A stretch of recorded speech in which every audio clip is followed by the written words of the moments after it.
So guys, for the first step, you want to go to search and type in change the date and time. Click on it. And now once you're on this, make sure that your time zone is correct. Make sure that you have set time automatically turned on. Now you want to scroll down and then click on sync now. Make sure that your date and time is fully synced up.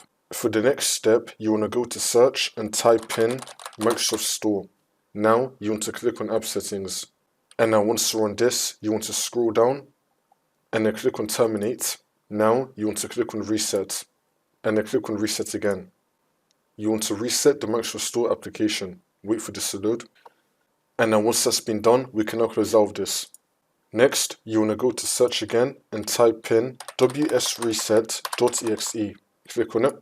It's now going to reset the Microsoft Store cache, and it should now open up the Microsoft Store. The Microsoft Store should now be working for you. If that's still not working, then for the second method, you want to go to search and type in Windows PowerShell. Now, you want to run it as administrator. And then click on yes.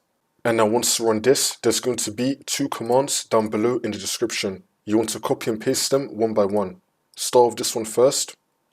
The one that says Remove-AppxPackage on the end. You want to copy it, so right click and then copy.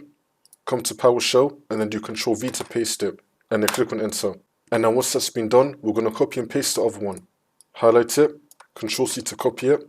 Come to PowerShell and then Ctrl V to paste it. And then click on enter. Now once that's been done, you want to restart your computer. And then hopefully this will fix your problem.